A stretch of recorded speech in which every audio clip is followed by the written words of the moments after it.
TDS just added a brand new tower called the Tesla, along with a ton of other rebalances to the game. This new tower is an electricity-focused splash tower that deals tons of splash damage and stun to enemies. And in this video, we will see if it has what it takes to take on solo hardcore, which is considered the hardest game mode in the game. Like and subscribe. The people are impatient. Look at this. Sometimes the developers take a second to actually release the update, and when the people hear about that, they get very angry and they start spamming. Oh, it's going. Game mode changes. I don't care. Oh, it's every game mode. Never mind. Wow, that's a big nerf for the molten monster. Wow, paintballer buffs. What a world we live in. Demo man buffs. I'm not gonna read through all of these. Farm. Farm got buffed to 12 limit. The income was nerfed. That's probably pretty important. And then here's the Tesla stats. That's a lot of different things. Turret. That's it. This is just level 5 range. Got 1 extra. It's a big thing right there. Base, cowboy, commander. Golden tower buffs are always cool to see. I really do not want to read through every single thing here. Well, yeah, pretty much every tower in the game has gotten pretty much every tower in the game has gotten some sort of rebalance, and you made it to the bottom.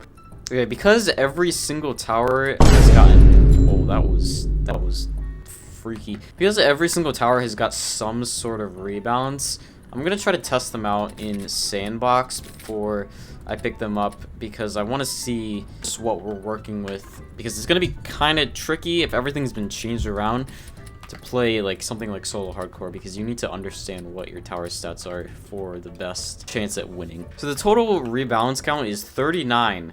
And there are, well, like 60 towers in this game. That's more than half. Okay, starting off with the Tesla, it's got a lot of range and it does 20 damage. That's very impressive. It hits like 5 enemies and it's killing them. Self-sustaining battery, it gets flying detection, the most miniature range buff you've ever seen in your life, and it goes 40 damage. And it upgrades shock and unlocks smite. It's also got this meter thing here. I'm curious what happens when that gets completed here. Does it do like a special effect? Oh, like strikes lightning.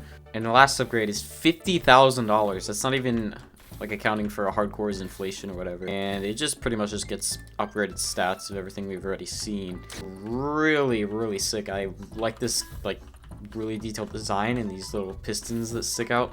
I think I'll probably be trying out some of these in different videos, but here's a gladiator buff. It does 177 damage at max stage with warrior crawl. I'm not gonna go into like too much depth right now because I want to save these for other videos, but I'm actually curious how much damage this does against like a slow boss.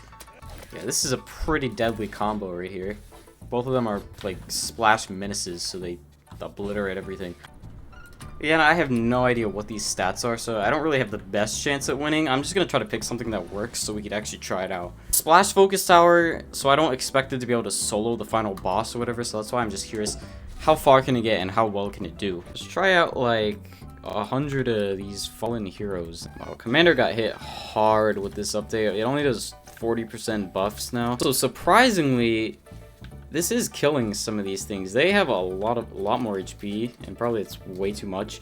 They're already up to 26,000 damage, and they haven't even been attacking for that long. And they did kill some of them, most of them, honestly. And look at how grouped up they are. If you got like something like a mortar, that would splash all of that, and it would do so much damage. Every single tower down here, obviously this one as well, but all these towers have been rebalanced very slightly. Accelerator is 11,000 to buy level 0. This thing better knock my socks off. I'm assuming this is an overall nerf for the farm. This is more expensive though. That's a huge loss from what it used to be. You know, this actually does have lead detection at level 0, and it has a lot of range. So I could get one of these for leads, but they're kind of expensive. You're gonna be able to farm enough to get one. I'm not used to this new farm. I probably shouldn't even be playing solo hardcore until I really understand what's going on. Yeah, so I've got level 3 farm. Okay, this is so loud. So I've got level 3 farm and 2 level 2s. I have like decent economy. I definitely can get one for leads. It does 20 damage at level 0. It should like obliterate these things. Yeah, oh my, look at that. They're all dead. This thing might just be the greatest tower that I could have used in any situation right now. Look at this splash damage. It splashed all of that. Should be able to splash the balloons as well, because that's technically in range. Yes, it can. And it splashes yeah, it splashes invisibles as well. Lead boss slowly does like big chunks of its health and eventually weakens it enough for the golden soldiers to hit it. Let's get level 1, which gets a little damage increase. Yeah, that is just I don't know what that is. It's wave 19, so here comes the mega slow. I really don't have any great single target damage.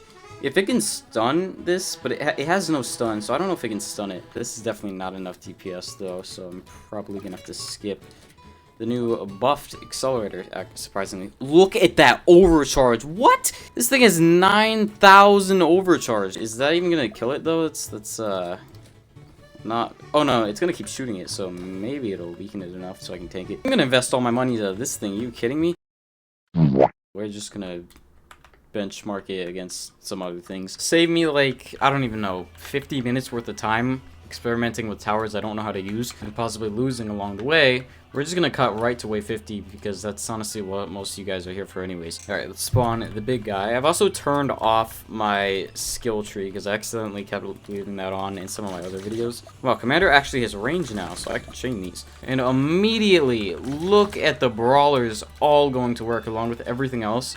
He's already down almost 100k, and this is a solo loadout, by the way. And there's so many brawlers now that I can just consistently have a wave, a reposition, just moving right on top of him. Tesla's also going in. It's done like 3k. It's not really gonna do that much damage because it's not really working on any splash or anything. Let's get some of these new APCs coming in here as well. Everything's kind of stunned right now, so it doesn't really work.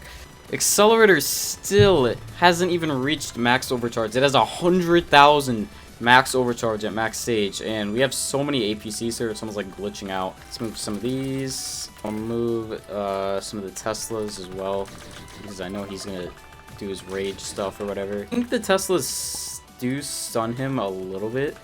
They don't do it so much to the point where it's super noticeable.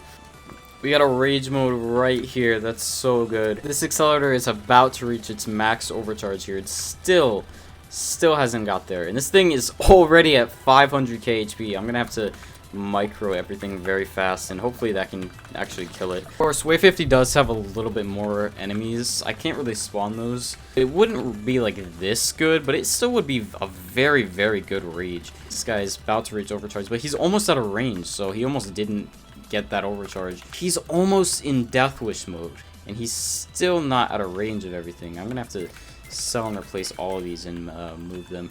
So now he's at the back here. Let me get pretty much everything I can, and they definitely should be able to kill him. I was really against them changing so many towers around that are very important to the game, because it could very easily confuse a lot of players. But it honestly feels like this is gonna be a lot more fun to experiment more with for future videos and stuff like that. And yeah, he's dead.